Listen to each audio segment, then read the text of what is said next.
She had been doing just fine. 5 years of building a life without him.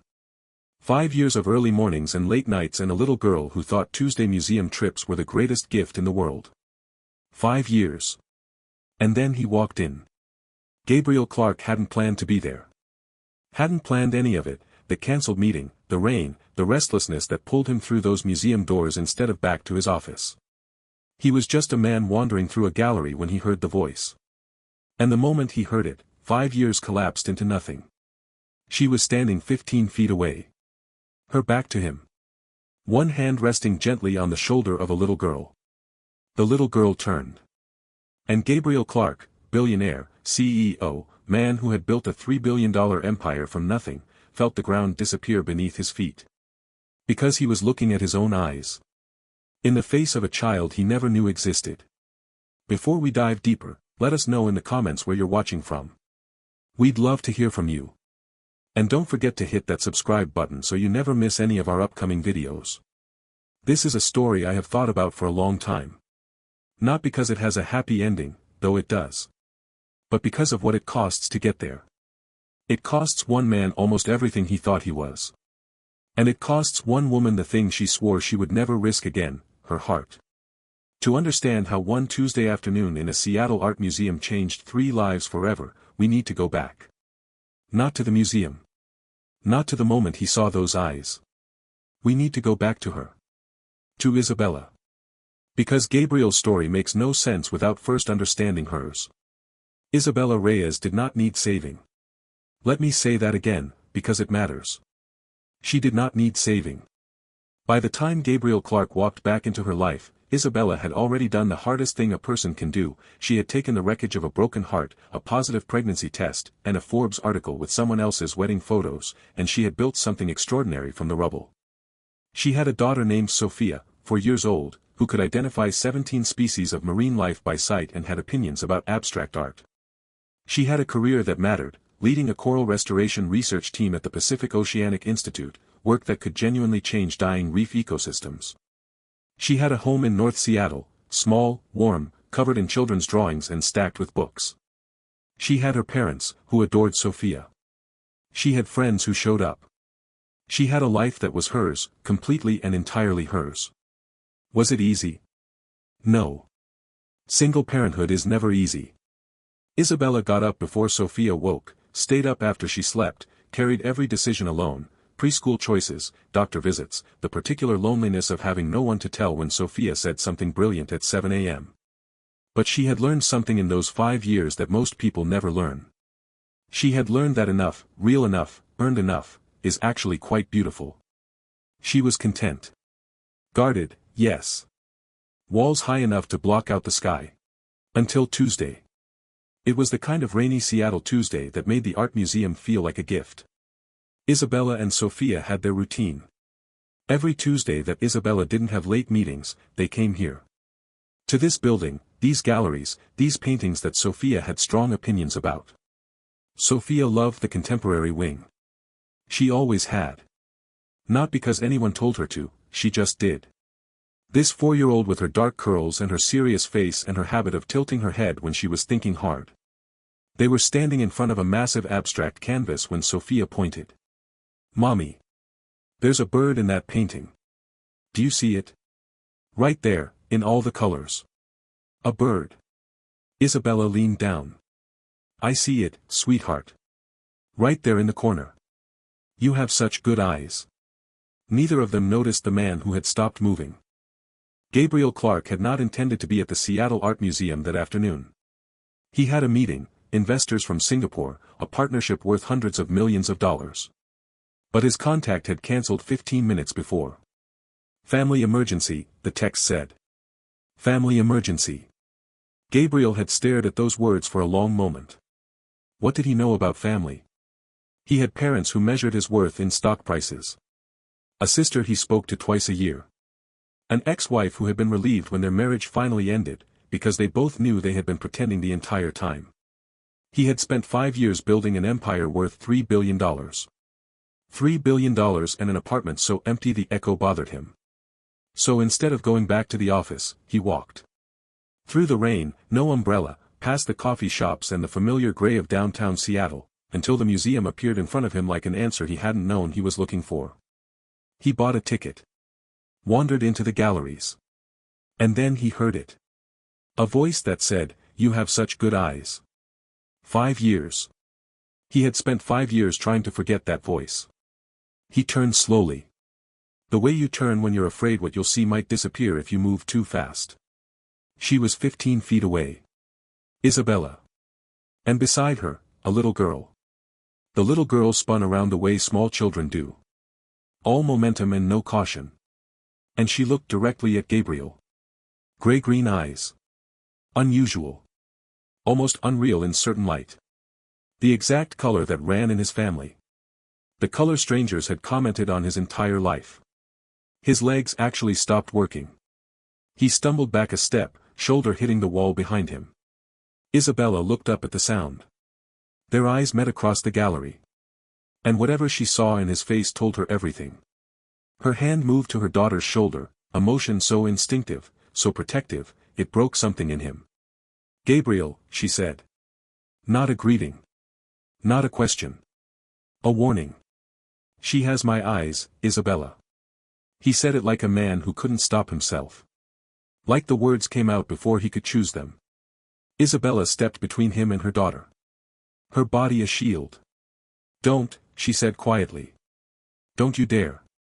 But the child was already looking between them, sensing the strange weight in the air the way children do, not understanding it, just feeling it.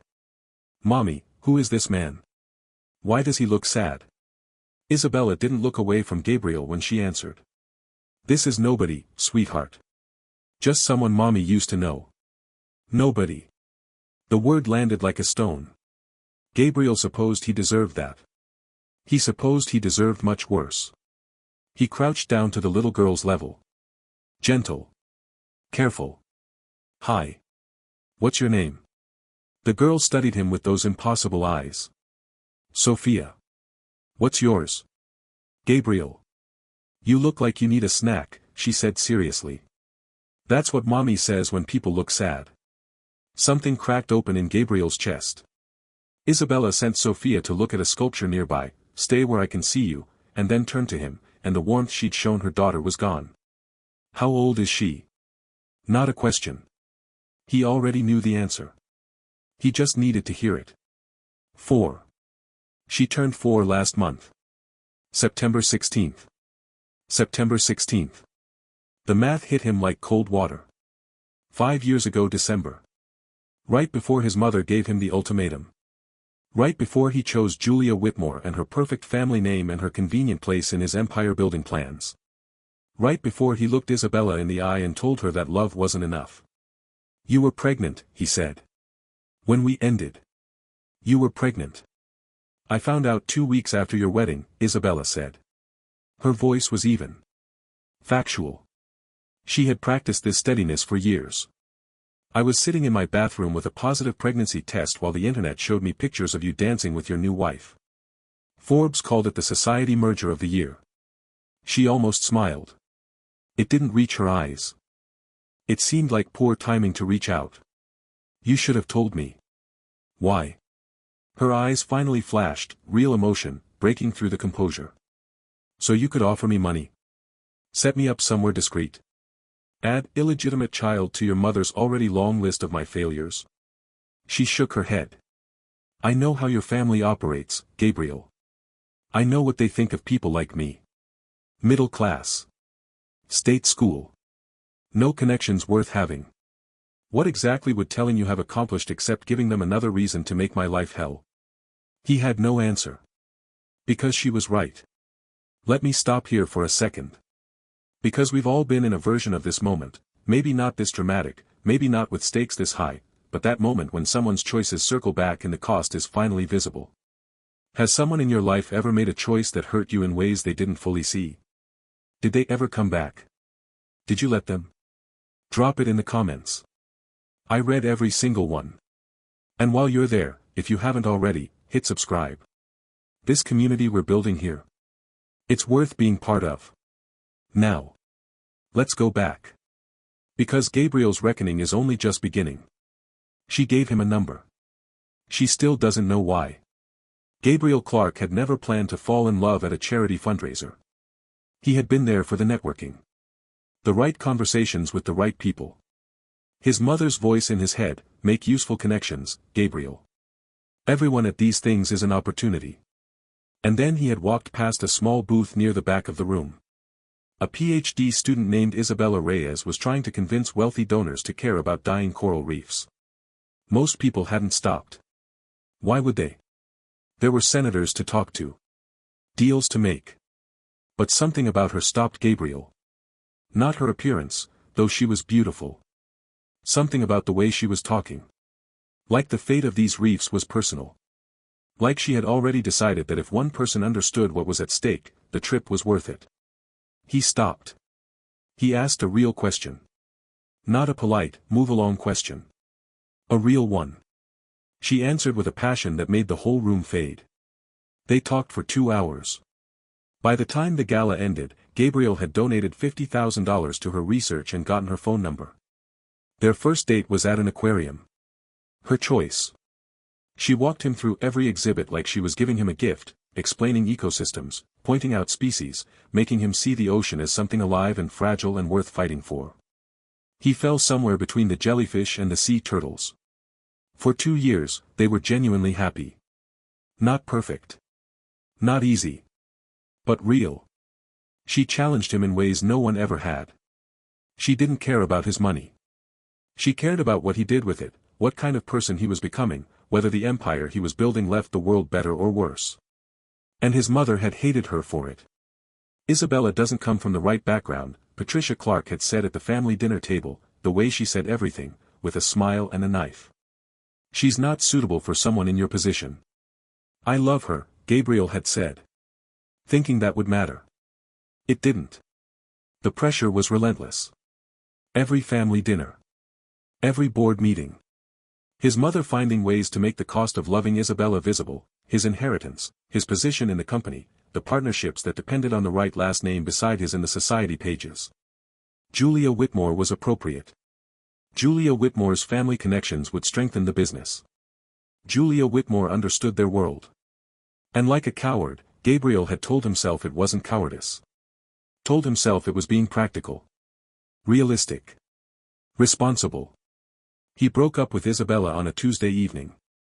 In her small apartment that smelled like jasmine candles and books. She had known something was wrong the moment he walked in.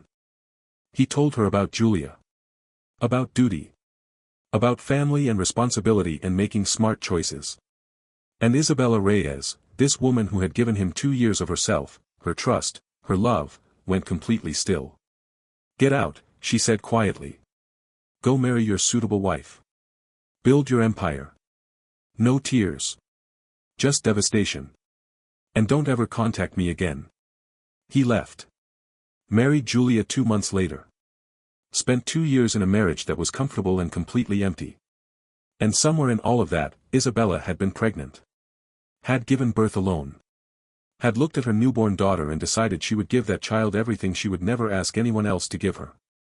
That first conversation in the museum ended with Isabella giving Gabriel her number. Not because she forgave him.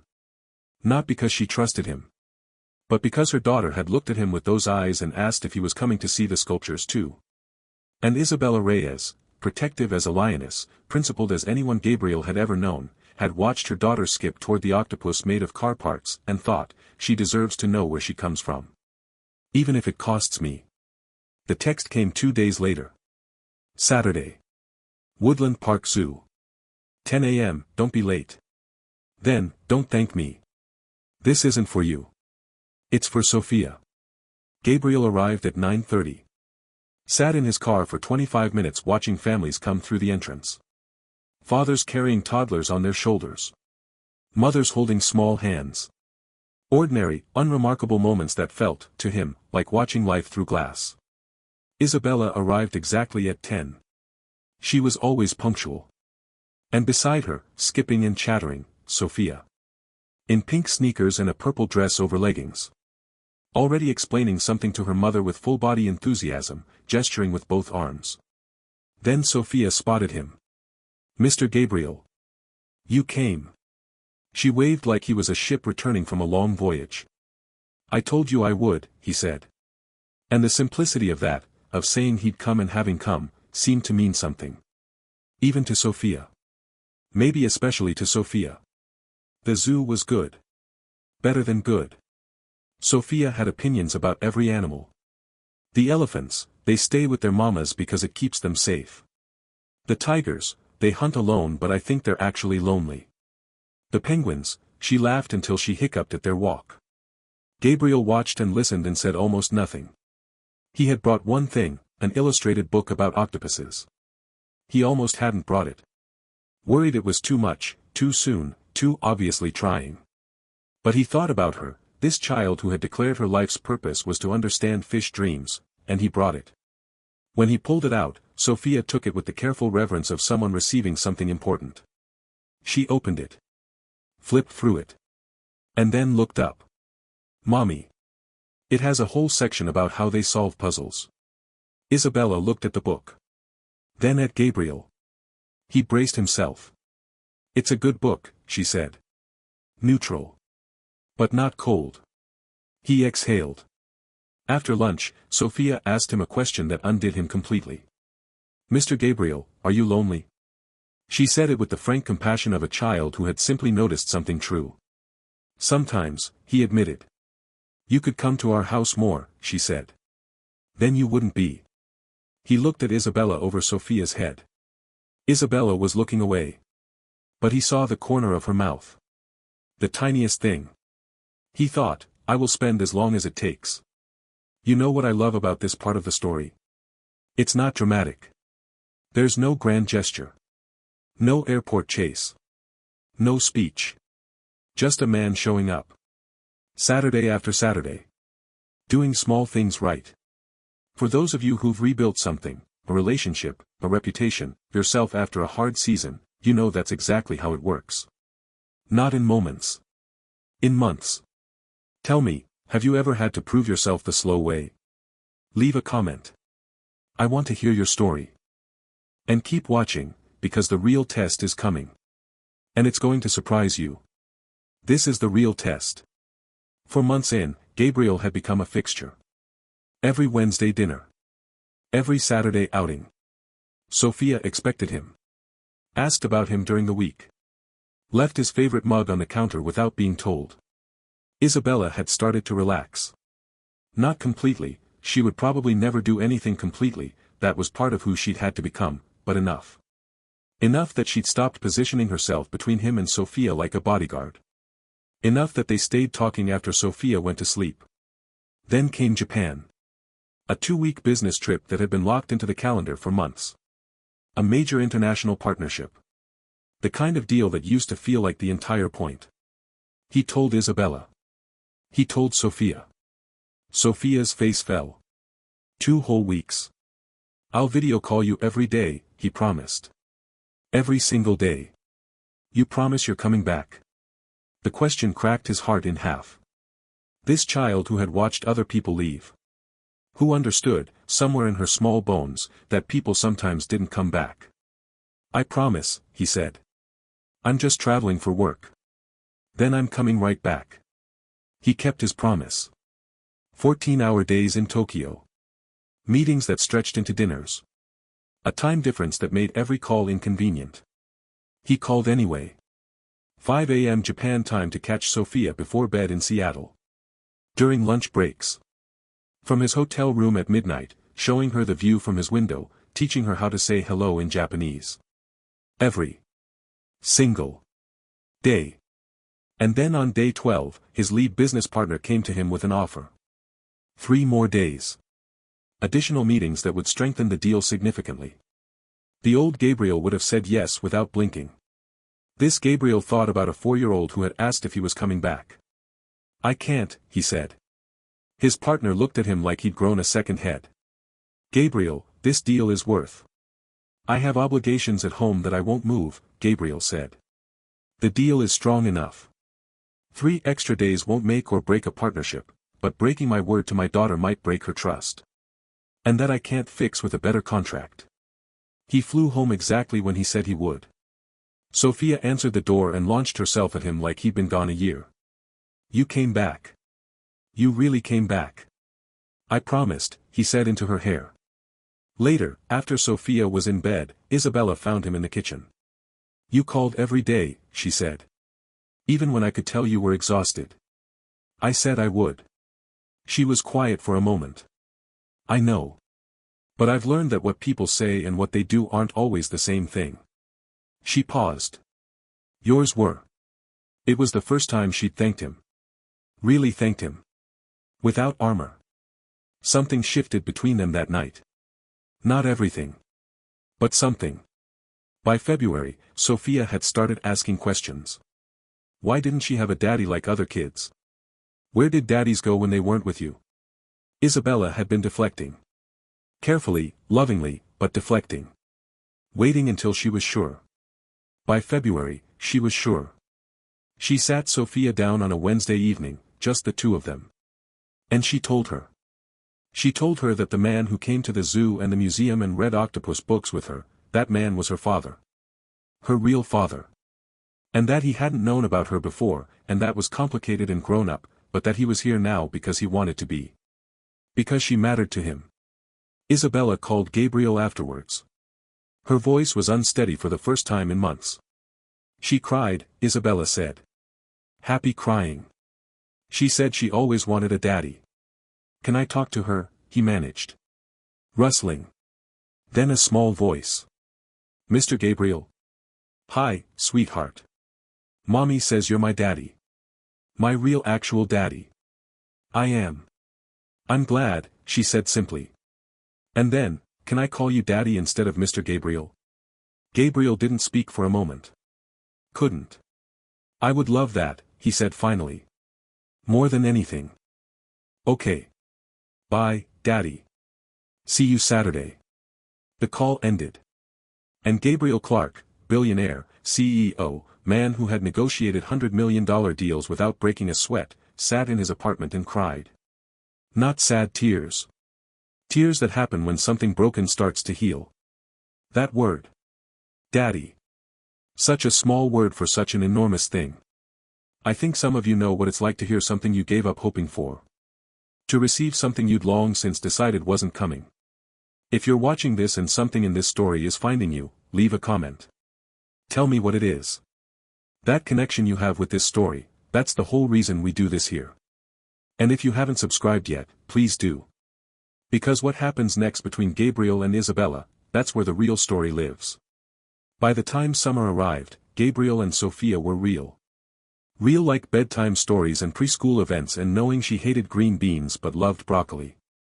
Real like her running to him when he knocked on the door.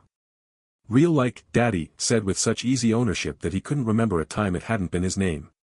He and Isabella had grown into something, too. Something harder to name. They texted during the week, not just about Sophia. He sent her articles about coral reef research. She sent him videos of Sophia being absurd. They had inside jokes. They laughed at the same things. On the evenings he stayed late after Sophia's bedtime, they sat in the kitchen or on the porch and talked the way you talk with someone who knows your history. But neither of them said what was under all of it. Until August, when Isabella got her promotion. More responsibility. Better pay. More field research, which meant travel. Real travel. Weeks away. And she came to Gabriel with something she had been building the courage to say.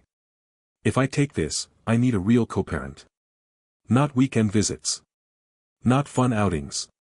Actual shared custody. Sophia stays with you when I travel. You handle the hard stuff. The boring stuff. All of it. I want that, he said immediately. She studied him. I need to ask you something, and I need a real answer. Okay. Are you doing this for Sophia? Or because you want me back? The room was very quiet. Gabriel could have lied. Could have said the safe answer, the clean answer. He told the truth instead. Both, he said. I love Sophia. She is the best thing that has ever happened to me. I would want to be her father regardless of anything else. But Isabella, I never stopped loving you. Not when I married Julia. Not in the years between. You were always the one. He looked at her. But I want to be clear, even if you never want anything more than what we have, even if co-parenting is all I ever get, I'm staying. She doesn't lose me either way. I promise you that. Isabella was quiet for a long time. When she finally spoke, her voice was low. 5 years ago, you destroyed me. I want you to understand that. Not hurt me. Destroyed me. I was pregnant and alone, and the man I loved was on magazine covers with someone else. She met his eyes. I rebuilt myself. And I am proud of what I built. I don't need you. I want you to know that first. A pause. But I have watched you show up for 8 months. I have watched you choose her over everything. I have watched you become someone I didn't think you could be. I'm not ready to say I trust you with my heart completely. But I'm ready to try. She moved closer. If you break it again, that's it. We are done. Sophia still has a father. But we are done. I understand, he said. I'm terrified, she admitted. So am I, he said. And that, somehow, was the most honest thing either of them had ever said to each other. October came. 1 year exactly from that Tuesday in the museum. They found a house. Big enough for all three of them. A yard for Sophia. A proper office for Isabella's research. Space for a child who had recently decided she was going to be a marine biologist and an artist and possibly also a detective. Moving day was gloriously chaotic. Boxes in every room. Sophia claiming the bedroom with the best light before anything was unpacked. Isabella directing traffic with the particular authority of someone who had once assembled a crib alone at 2 a.m. and felt capable of anything. Gabriel assembled furniture and wondered how 2 people had accumulated this much stuff. That evening, too exhausted to find the dishes, they ordered pizza. Sat on the floor. Sophia between them, half a slice in her hand, still wearing the sticky remnants of a day's worth of enthusiasm. This is perfect, she announced. All of us together.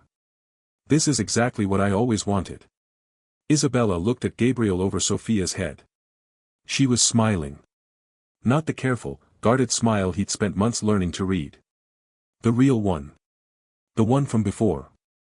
He'd forgotten how much light it had in it. A year ago we were strangers, she said quietly. Now look at us, he said. Sophia looked up between them. What are you guys talking about? How lucky we are, Isabella said. Sophia considered this. Yeah, she agreed. Then, can we get ice cream tomorrow? They both laughed. And the house, full of boxes and mistakes and hard-earned second chances, felt more like home than anything either of them had built before. So what does this story actually teach us? The real version. First, consequences don't disappear just because you've moved on. Gabriel spent 5 years building an impressive life, and every brick of it was laid on the foundation of a wrong choice. You can't outrun what you've done. At some point, it finds you in a museum on a rainy Tuesday. Second, rebuilding trust isn't a moment. It's not an apology or a grand gesture or a really good speech. It's Wednesday after Wednesday. Call after call. Showing up when it's inconvenient, when you're exhausted, when no one is giving you credit for it. And third, maybe most importantly, Isabella is the hero of this story. Not Gabriel. Not his redemption arc. Isabella, who could have kept those walls forever and had every right to, chose to risk something anyway. Not because she needed him. Because she decided that love, real love, was worth the terrifying risk of being wrong again. That kind of courage is quiet. It doesn't make headlines. But it changes everything. If this story moved you, if you saw yourself anywhere in it, I want to know. Drop a comment. Tell me who you connected with, Gabriel's regret, Isabella's strength, Sophia's trust, or something else entirely. Share this with someone who's either trying to earn back trust, or trying to decide whether to give someone a second chance. They might need this story more than they know. Subscribe if you haven't, because this is what we do here. We tell the truth about messy, human things. We don't tie them up too neatly. We let them breathe. Our next story is coming soon. And I promise, it will find you exactly where you are. Until then. Keep showing up.